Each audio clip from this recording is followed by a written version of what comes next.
Hello dear students, welcome to our YouTube channel Career Planet. Myself Shaili Gurwani, your chemistry teacher, and we are studying our chapter alcohol, phenol, ether. So students, phenol की आज इस class में, क्योंकि alcohol हम पूरा पढ़ चुके हैं, फिनॉल की आज की क्लास में हम डिस्कस करेंगे electrophilic substitution reactions of phenol. बहुत अच्छी और बहुत इंपॉर्टेंट रिएक्शंस है बच्चों। तो स्टार्ट करते हैं electrophilic substitution reactions of phenol. अब बच्चों नाम से आपको लग रहा है इलेक्ट्रोफिलिक, मतलब समझे क्या? इलेक्ट्रोफिलिक मतलब अटैक करने वाला जो रिएजेंट है दैट शुड बी इलेक्ट्रोफाइल, है ना। और सब्स्टिट्यूशन, क्योंकि बेंजीन एक एरोमेटिक कंपाउंड है, ऑलरेडी स्टेबल है, तो सब्स्टिट्यूशन रिएक्शन शो करेगा। ठीक है, तो इलेक्ट्रोफिलिक सब्स्टिट्यूशन रिएक्शन ही क्यों? तो बच्चों इसको पढ़ने से पहले हम पढ़ लेते हैं रेजोनेंस इन फिनॉल। फिनॉल में रेजोनेंस, या मैं कह दूं रेजोनेंस से बेटर टर्म जो है ना, plus M effect of OH group in phenol.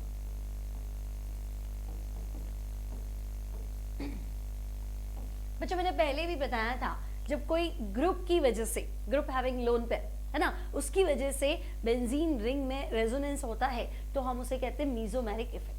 Resonance effect भी कह सकते हैं, but the more correct term is mesomeric effect. ठीक है, मीजोमेरिक इफेक्ट एक टाइप का रेजोनेंस है, लेकिन ये हो क्यों रहा है? क्योंकि एक ग्रुप जो है वो आपके कॉन्जुगेटेड सिस्टम के साथ कनेक्टेड है। नाउ स्टूडेंट, OH ग्रुप जो है बेंजीन में, OH ग्रुप कनेक्टेड है बच्चों, तो हम कहेंगे ऑक्सीजन ऑलरेडी क्या है, दो लोन पेयर रख के बैठे। ठीक है, अब बच्चों ऑक्सीजन के पास दो लोन पेयर है, तो मैंने आपको सिखाया था, देखो ये बॉन्ड अगर मैं इधर शिफ्ट कर दूं तो ये वाली साइड जो है, ये वाली साइड तो होगी नेगेटिव, ये दोनों बॉन्ड एज इट इज बना दो, और ये बैक साइड जो है बच्चों, ये वाली है ना, ये टर्म जो है ये हो गया पॉजिटिव। अब ये ऑक्सीजन क्या करेगा, अपना लोन पेयर इसको डोनेट करेगा, तो जिसको डोनेशन में मिलता है ना बच्चों वो नेगेटिव, और जो डोनेट करता है जैसे ऑक्सीजन वो हो जाता है प्लस। तो ये प्लस माइनस क्या हो गया, न्यूट्रल बॉन्ड बन जाएगा।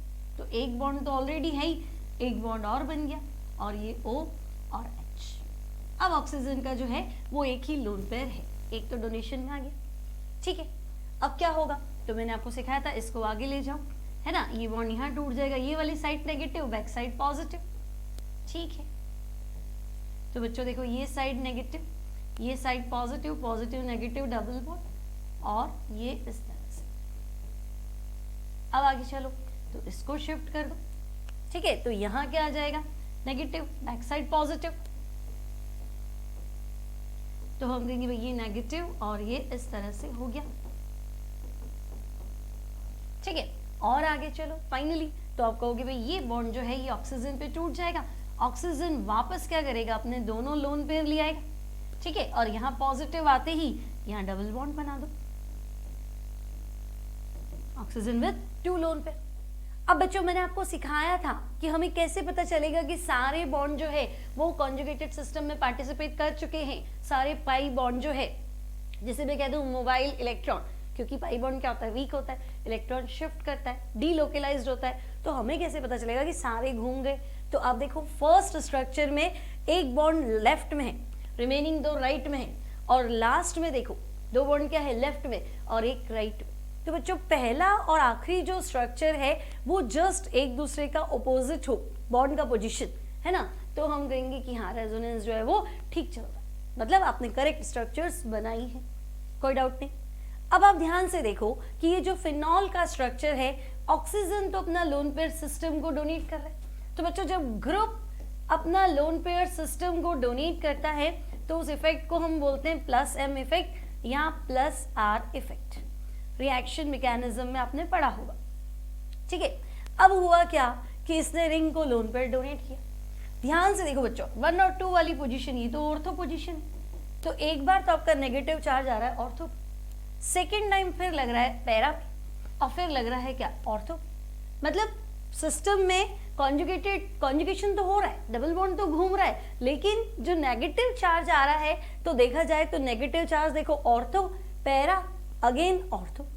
ठीक है, तो अगर मैं आपसे कहूं कि भाई इसी का रेजोनेंस हाइब्रिड बनाओ, हालांकि resonance hybrid most unstable resonating structure माना जाता है।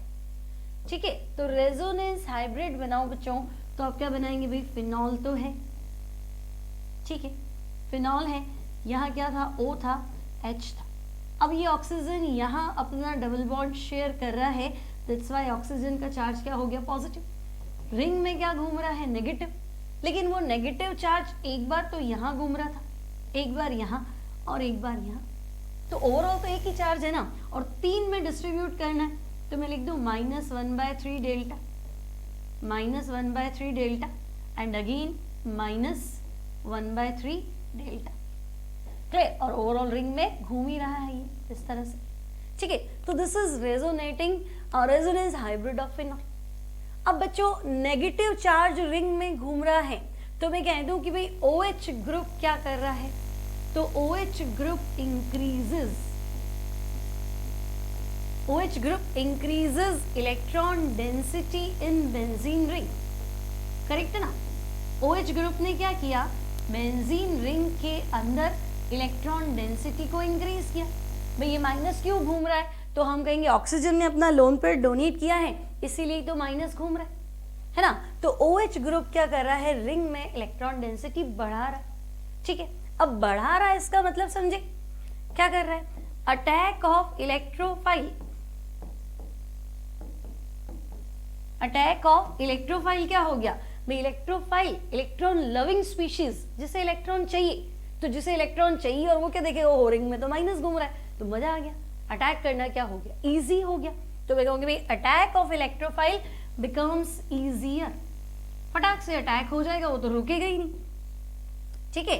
तो हम कहेंगे attack of electrophile becomes easier, ठीक है। तो बच्चों अटैक जल्दी हो जाएगा, मतलब रिंग को अटैक के लिए तैयार कर रहा है, तो रिंग को रिएक्टिविटी के लिए तैयार कर रहा है, रिएक्टिविटी बढ़ा रहा है, तो मैं कह दूं भाई OH ग्रुप जो है that is activating group. OH group को हमें क्या मानना चाहिए, तो हम कह रहे हैं भाई रिंग की रिएक्टिविटी बढ़ा रहा है, मतलब OH ग्रुप क्या है, एक्टिवेटिंग ग्रुप है। अब एक्टिवेटिंग ग्रुप क्यों है बच्चों, तो मैं लिख दूं because it increases reactivity of benzene ring, ठीक है। बेंजीन रिंग की रिएक्टिविटी को क्या कर रहा है, ये बढ़ा रहा है, ठीक है। तो it increases reactivity of benzene ring. अब बढ़ा कहाँ पे रहा है भाई, हर जगह थोड़ी ना बढ़ा रहा है, तो हम कहेंगे नहीं ऑर्थो पे माइनस ला रहा है, पैरा पे ला रहा है, फिर ऑर्थो पे ला रहा है, ठीक है। तो हम क्या लिखेंगे, सिंस इट इंक्रीजेस, देखो अपर एरो लिखा है मतलब increases electron density at ortho and para position, समझे, कॉन्जुगेशन में वही आई ना। तो हम कहेंगे भाई इलेक्ट्रॉन डेंसिटी तो बढ़ा रहा है, लेकिन कहाँ बढ़ा रहा है, ऑर्थो पे और पैरा पे, अगेन ऑर्थो पे। तो it increases electron density at ortho and para position, so it is क्या माना जाएगा बच्चों, तो हम कहेंगे ये ortho and para directive group माना जाएगा, ठीक है। It is ortho and para directive group, मतलब अब फिनॉल की प्रेजेंस में कोई भी इलेक्ट्रोफाइल आएगा, मतलब फिनॉल पे कभी भी कोई इलेक्ट्रोफाइल आएगा तो उसके पास अटैक करने के लिए 2 साइट है, या तो ऑर्थो पे अटैक करेगा या पैरा, और तेज होगी तो 2 4 6, चेक करो ये 1 हो गया ना, तो ये साइड कौन सी है, 2 4 6, तो तेज अटैक होगा तो एक साथ होगा, तो 2 4 6 ट्राई सब्स्टिट्यूएंट बनेगा, किसका, फिनॉल का। तो इतनी बात क्लियर है। मैं कह दूं भाई फिनॉल में रेजोनेंस है, तो हम कहेंगे हाँ बिल्कुल है, क्योंकि फिनॉल क्या है, कॉन्जुगेटेड सिस्टम है, लोन पेयर डबल बॉन्ड क्या है, कॉन्जुगेटेड है, ऑल्टरनेट है, ठीक है। अब OH ग्रुप क्या कर रहा है, रिंग को पेयर शिफ्ट करता है, तो इस तरह का रेजोनेंस क्या है, जो ग्रुप की वजह से है उसे हम कहते हैं मीजोमेरिक इफेक्ट। अब ग्रुप से सिस्टम की ओर जाता है तो +M है ना, तो ये डोनेटिंग ग्रुप हो गया, +M हो गया।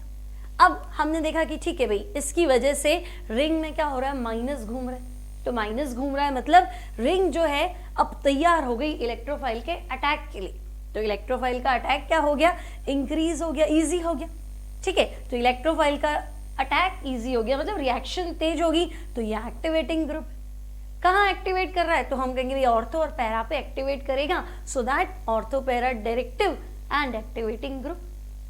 कोई डाउट नहीं। अब हम इसकी कुछ रिएक्शंस देख लेते हैं बच्चों, केमिकल रिएक्शंस या examples of electrophilic substitution reactions.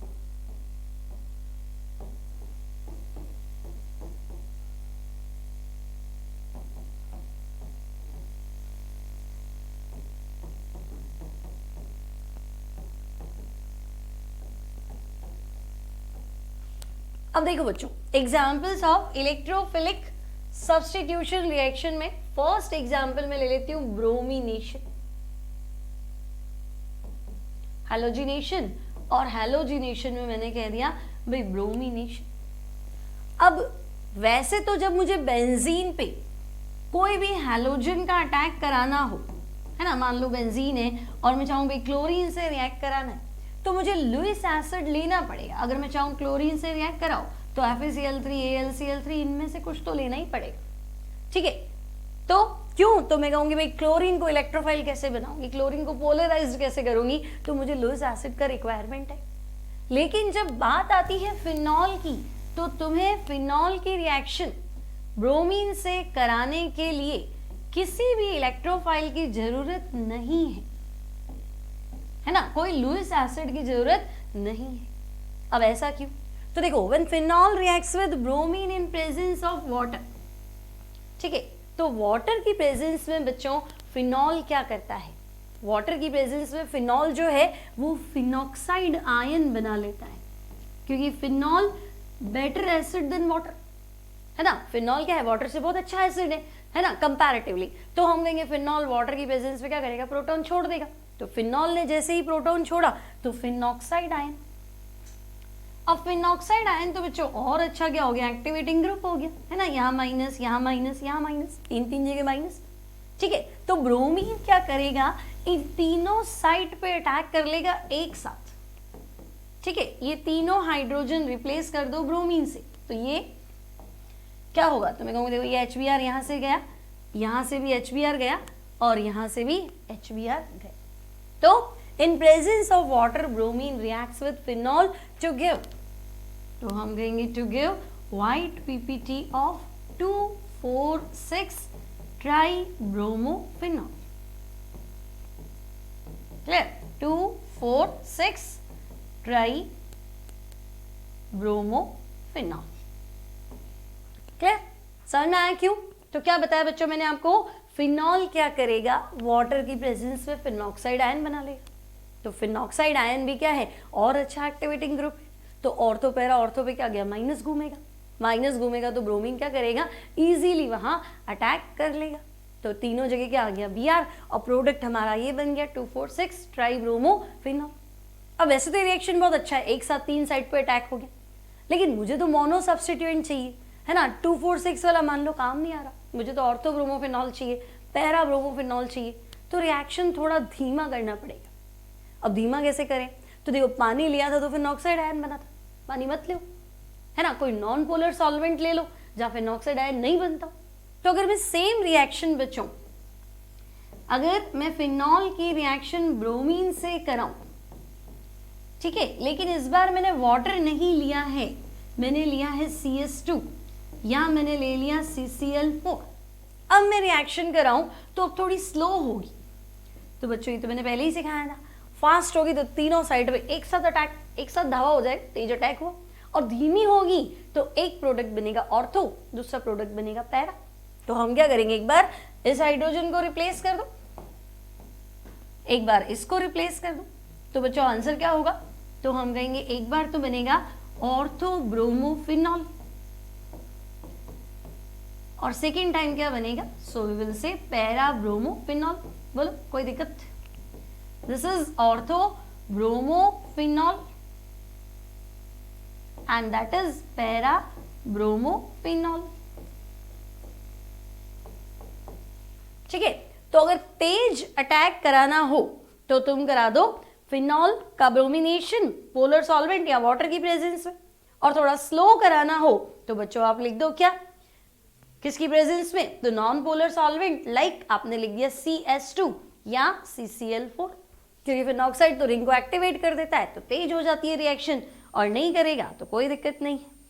ठीक है, तो ये हो गया आपका फिनॉल का ब्रोमिनेशन।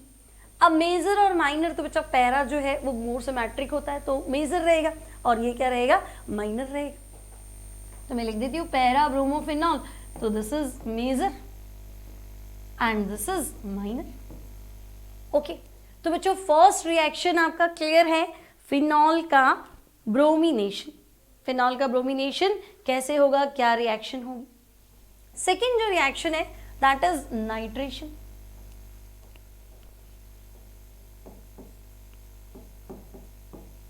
अब बच्चों नाइट्रेशन है ना, कोई पूछे व्हाट इज नाइट्रेशन, तो हम कहेंगे भाई adding of nitro group, adding of NO2, NO2 मतलब adding of nitro group is nitration. ठीक है, अब करना क्या है, नाइट्रो ग्रुप लाएंगे कहां से, तो बच्चों नाइट्रो ग्रुप लाएंगे नाइट्रिक एसिड से। अब फिर दो चॉइस है, डाइल्यूट नाइट्रिक एसिड लेना है कि कंसंट्रेटेड लेना है, क्योंकि डाइल्यूट है मतलब थोड़ा स्लो हो जाएगा रिएक्शन, कंसंट्रेटेड थोड़ा फास्ट हो जाएगा। ठीक है, तो मान लो मैंने क्या किया, पहले कंसंट्रेटेड नाइट्रिक एसिड लिया, मान लो फिनॉल, फिनॉल की रिएक्शन करा दो कंसंट्रेटेड HNO3।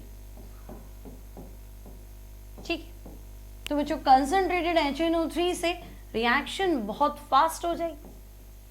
तो फिनॉल की रिएक्शन जब तुम कराओगे कंसंट्रेटेड HNO3, तो आपको दिख रहा है क्या करोगे, तीनों के तीनों हाइड्रोजन रिप्लेस करोगे in presence of concentrated H2SO4।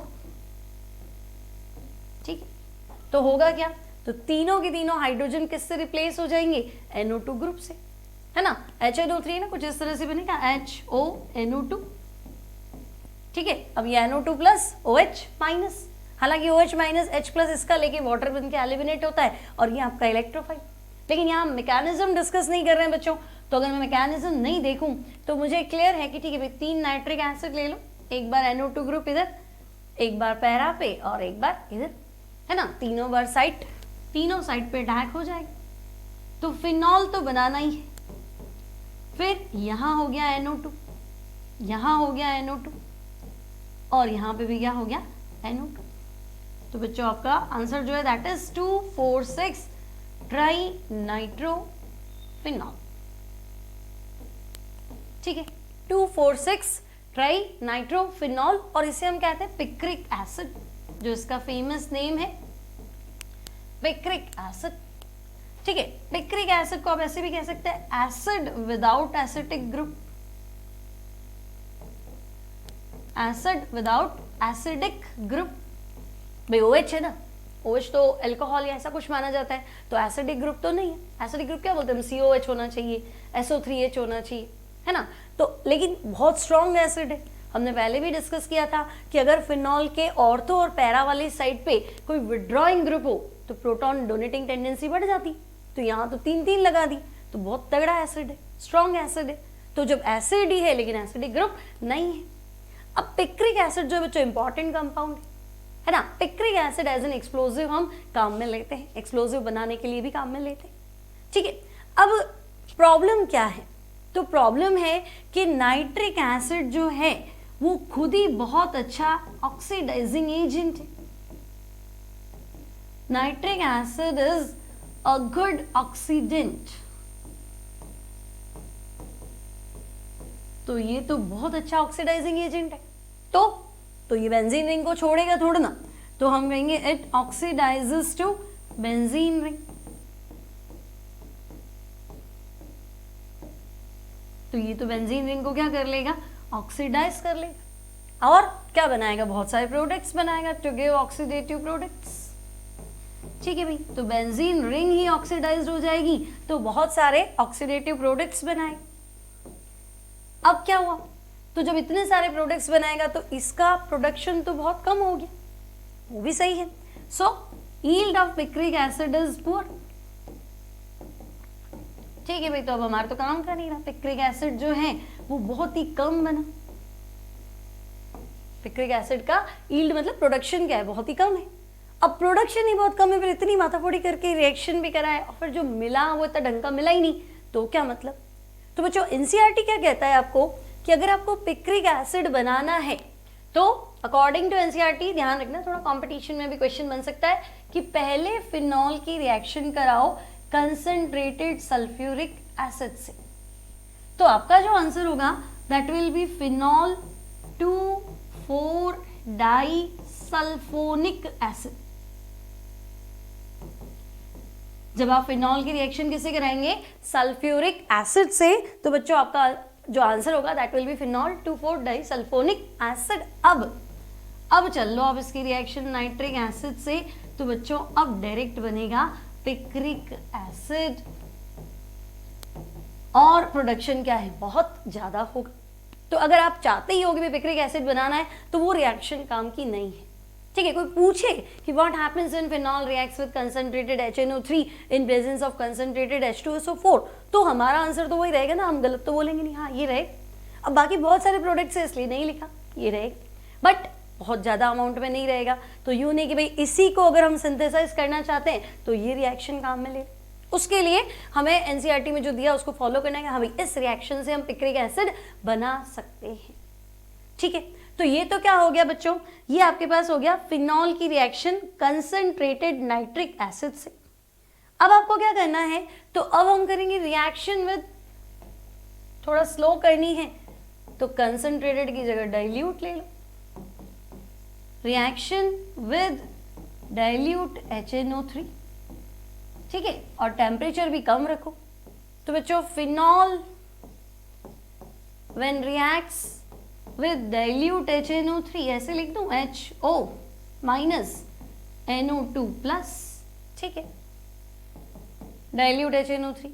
तो बच्चों डाइल्यूट नाइट्रिक एसिड क्या करेगा, थोड़ा स्लो अटैक है ना। तो मैंने तुम्हें सिखाया था कि भाई जब स्लो अटैक हो तो एक बार यहां अटैक करा दो, दूसरी बार यहां अटैक करा दो।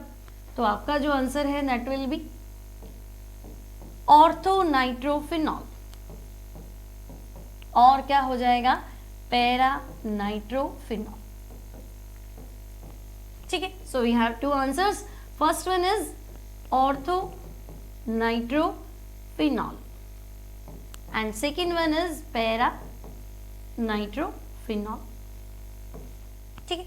अब बच्चों ऐसा तो कोई कंफ्यूजन नहीं है ना कि तुम्हें लग रहा है यहाँ तो एक बेंजीन है, आंसर में दो आ गया, ऐसा कुछ नहीं है ना। ये तो मतलब परसेंटेज है भाई, आपने एक कैसे लिया, एक मॉलिक्यूल थोड़ा ना लोगे, मॉलिक्यूल तो बहुत सारे होते हैं ना उसके अंदर, ठीक है। तो दो तरह के कंपाउंड बनते हैं, उनका रेशियो होता है ना, भाई 60-40 है, 70-30 है, 50-50 है, डिपेंड्स, ठीक है। जैसे मोस्टली तो पैरा ही मेजर प्रोडक्ट होता है क्योंकि पैरा कंपाउंड सिमेट्रिक होता है, ज्यादा स्टेबल है ना।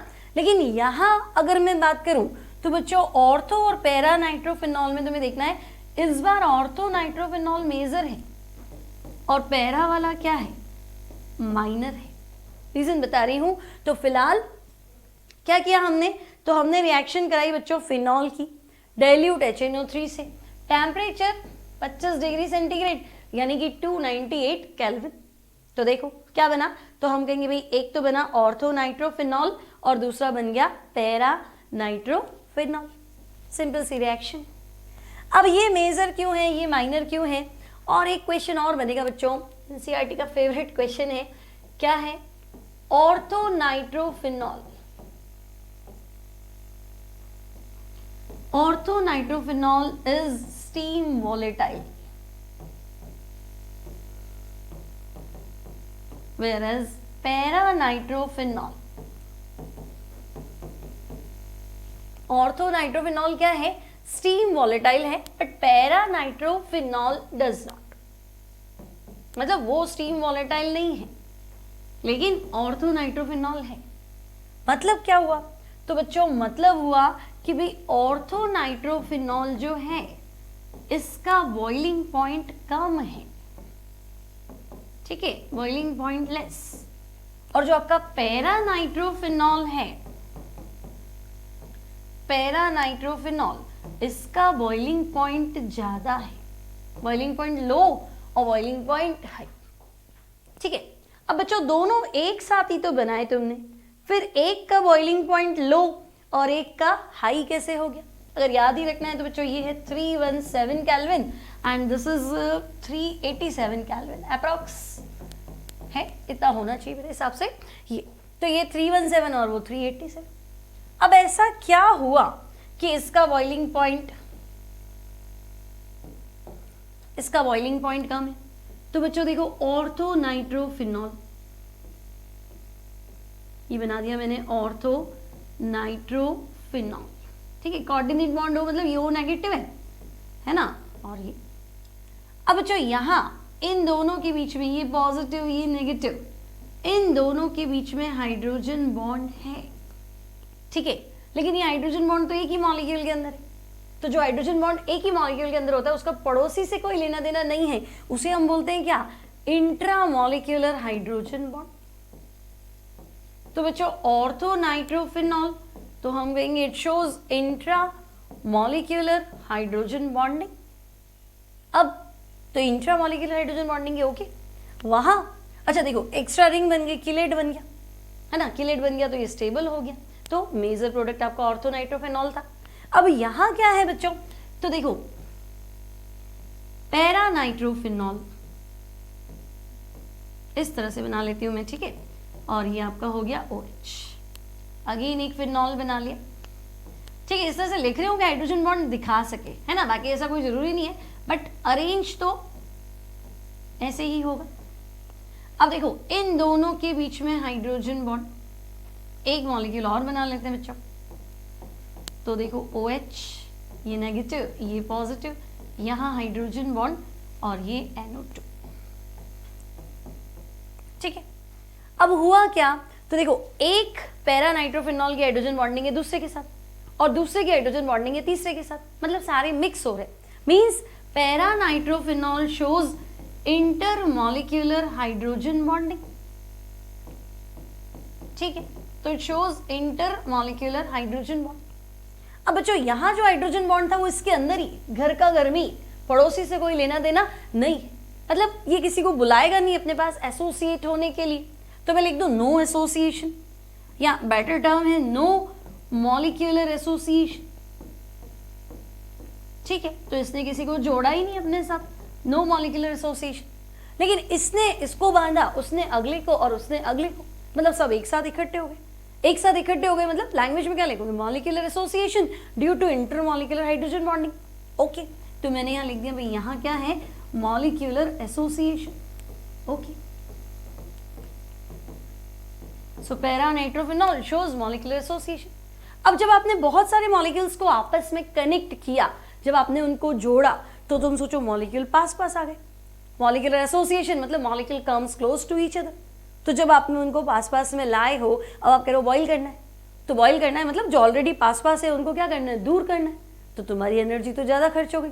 अब यहाँ क्या था, तो भैया ये अकेला है, पड़ोसी भी अकेला है, उसका पड़ोसी भी अकेला है, तो कोई यूनिटी नहीं है, एसोसिएशन नहीं, तो जो यूनिटी नहीं है, जो ऑलरेडी दूर दूर है, उनको दूर करना और ईजी, ठीक है। तो तुम लिखोगे नो मॉलिक्यूलर एसोसिएशन, मतलब इजीली बॉइल्ड हो जाएगा, यानी बॉइलिंग पॉइंट क्या हो गया बच्चों, लेस, और वहां आपको टाइम लगना है, तो मैं क्या लिख दूं, बॉइलिंग पॉइंट हो जाएगा हाई। तो स्टीम वॉलेटाइल मतलब बॉइलिंग पॉइंट लेस, और स्टीम वॉलेटाइल नहीं है मतलब बॉइलिंग पॉइंट क्या है, हाई है, ठीक है। तो ortho nitrophenol boiling point 317, para nitrophenol boiling point 387। Clear, I hope reaction समझ में आ गई आपको। नेक्स्ट जो रिएक्शन है बच्चों, दैट इज सल्फोनेशन।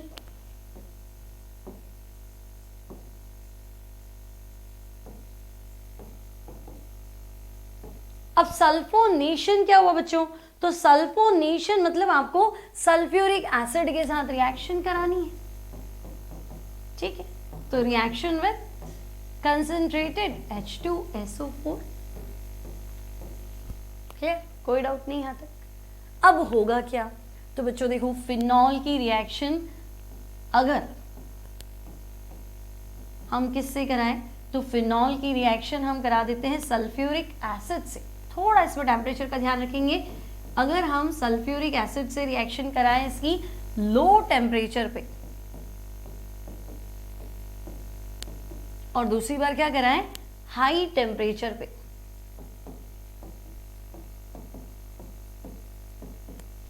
ठीक है। तो फिनॉल की रिएक्शन सल्फ्यूरिक एसिड से एक बार तो करा दी लो टेम्परेचर, मतलब 25 डिग्री के आसपास ही मान लो, यहाँ थोड़ा ऊपर ले लेंगे हम टेम्परेचर, हाई ले लेंगे,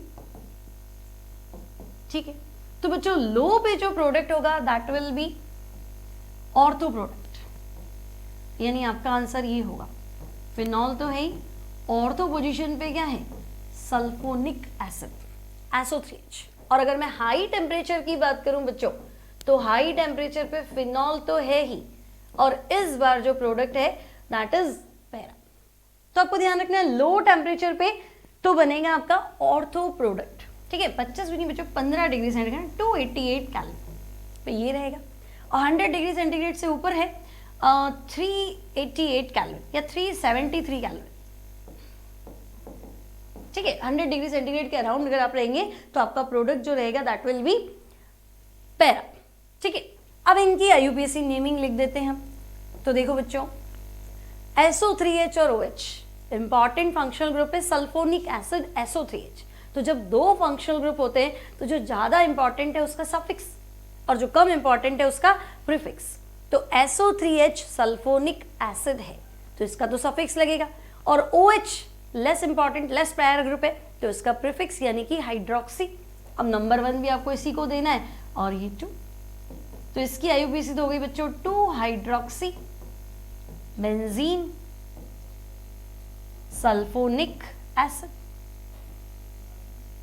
okay, 2 hydroxy benzene sulphonic acid. और यहां क्या बनेगा बच्चों, तो अगर मैं इसको 1 कर दूं तो वो पैरा है ना, तो पैरा हाइड्रोक्सी लिख दो, या 4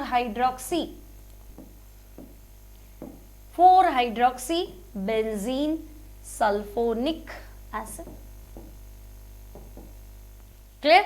तो जब आप सल्फ्यूरिक एसिड से रिएक्शन कराओगे बच्चों तो 2 प्रोडक्ट के चांसेस हैं, और वो चांसेस आपको दिख रहे हैं। ऑर्थो कब बनेगा, लो टेम्परेचर पे, और पैरा कब बनेगा, तो हम कहेंगे पैरा बनेगा हाई टेम्परेचर पे, क्लियर, यहां तक कोई दिक्कत नहीं। अब चलते हैं बच्चों फ्रीडल क्राफ्ट रिएक्शन। नेक्स्ट जो रिएक्शन है that is Friedel craft reaction. अब बच्चों फ्रीडल क्राफ्ट भी 2 तरह की होती है, एक एल्काइलेशन और एक एसाइलेशन, है ना। एल्काइलेशन मतलब adding of alkyl group, okay. तो हम फिनॉल की रिएक्शन कराते हैं फ्रीडल क्राफ्ट FCR, है ना, एडिंग ऑफ एल्काइल ग्रुप मतलब एल्काइलेशन। तो अब होगा क्या बच्चों, तो देखो फिनॉल की रिएक्शन करा दो आप डायरेक्ट, किससे, तो हम कहेंगे एल्काइल हैलाइड से, मान लो मिथाइल क्लोराइड। और फ्रीडल क्राफ्ट के लिए आपको एज अ कैटलिस्ट चाहिए Lewis acid, suppose anhydrous AlCl3। अब बच्चों होगा क्या, तो मैं कहूंगी भाई मिथाइल क्लोराइड AlCl3 से रिएक्ट करे, पोलराइज कैसे होगा, तो देखो AlCl3 आपका लुइस एसिड है ना। लुइस एसिड मतलब समझे बच्चों कि भाई AlCl3 है ना, ये एल्यूमिनियम जो है यहाँ पे 3 ही बॉन्ड बना रहा है, AlCl3 है तो एल्यूमिनियम 3 बॉन्ड बना रहा है, मतलब इलेक्ट्रॉन कितने हुए 6, तो ऑक्टेट तो इनकम्प्लीट है ना। तो ये जो बॉन्ड है बच्चों इसका हेट्रोलिटिक फ्यूजन हो जाता है, तो Cl- और ये Cl- जाके इसका तो ऑक्टेट कंप्लीट कर लेता, तो एक बार तो सेट हो गया AlCl4- और ये बॉन्ड यहाँ टूटा तो मिथाइल क्या हो गया भाई, मिथाइल कार्बोकेटायन, मिथाइल प्लस और AlCl4-, ठीक है। तो हमें तो बेंजीन में अटैक कराने के लिए इलेक्ट्रोफाइल ही चाहिए, है ना, और हमें पता है इलेक्ट्रोफाइल 2 पोजीशन थी, एक बार ऑर्थो एक बार पैरा। तो ये जो मिथाइल है बच्चों, देखो रिएक्शन जब डायरेक्ट लिखनी है तब तो हमें कुछ सोचना ही नहीं है, बिना मैकेनिज्म हम काम चला ही रहते भाई, यहाँ से H गया, ये Cl गया, ये मिथाइल आके अटैक करेगा यहाँ, सेकेंड टाइम ये अटैक कर देगा पैरा पोजीशन पे। तो आपको अगर डायरेक्ट आंसर लिखना है तो आप बता सकते हो भाई, एक बार तो क्या बनेगा, मिथाइल ग्रुप ऑर्थो पे लगा दो, दूसरी बार क्या कर दो, मिथाइल ग्रुप पैरा पे लगा दो, ठीक है। तो ऑर्थो क्रिसॉल और पैरा क्रिसॉल, ठीक है, तो ये भी क्रिसॉल है और ये पैरा क्रिसॉल। और अटैकिंग स्पीशीज तो बच्चों अटैकिंग स्पीशीज है मिथाइल कार्ब कैटायन, ठीक है, क्योंकि बेंजीन पे अटैक कौन करेगा, इलेक्ट्रोफाइल। और मेजर माइनर की बात करें तो आपको पता ही था, पेजर पैरा मेजर और ऑर्थो क्या हो जाएगा, माइनर। तो सिंपल सी रिएक्शन है फ्रीडल क्राफ्ट रिएक्शन, यानी एडिंग ऑफ एल्काइल ग्रुप। कोई डाउट है बच्चों? देखो उसको ध्यान से।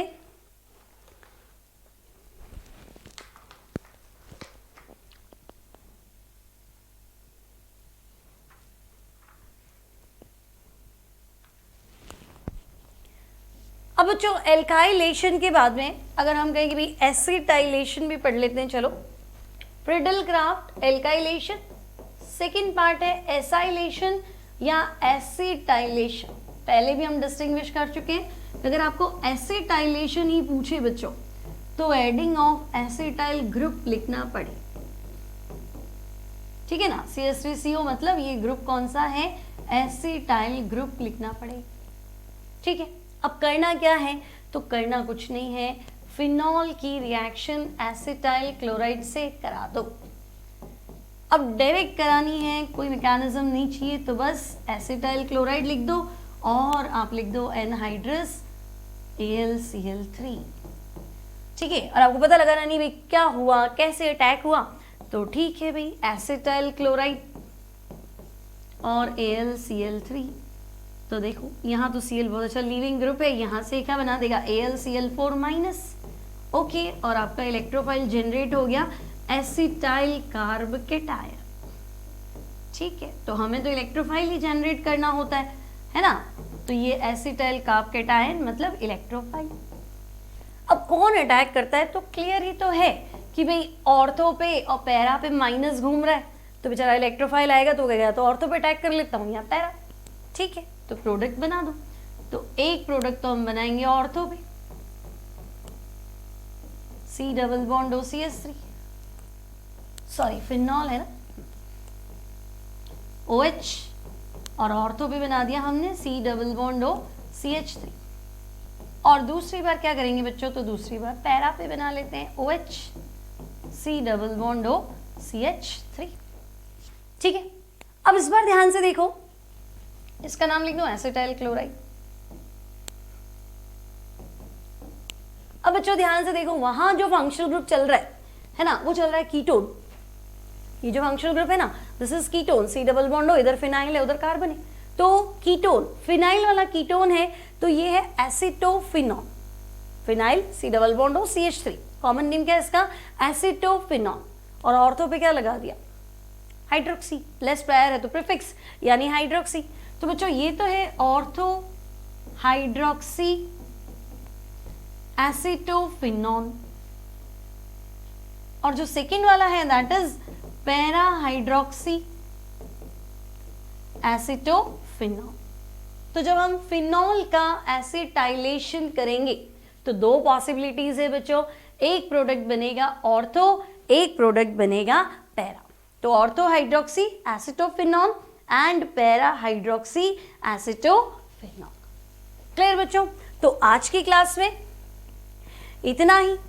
नेक्स्ट टर्न पे हम मिलेंगे तो हम डिस्कस करेंगे और रिएक्शन किसकी, बेंजीन से रिलेटेड, फिनॉल से रिलेटेड, इलेक्ट्रोफिलिक सब्स्टिट्यूशन रिएक्शन और कंडेंसेशन रिएक्शन। तो मिलते हैं नेक्स्ट लेक्चर में। फिर वही बात कहूंगी, लेक्चर अच्छा लगे तो लाइक करना, फ्रेंड्स के साथ शेयर करना जिनको ये चैप्टर पढ़ना हो, और सब्सक्राइब जरूर करना।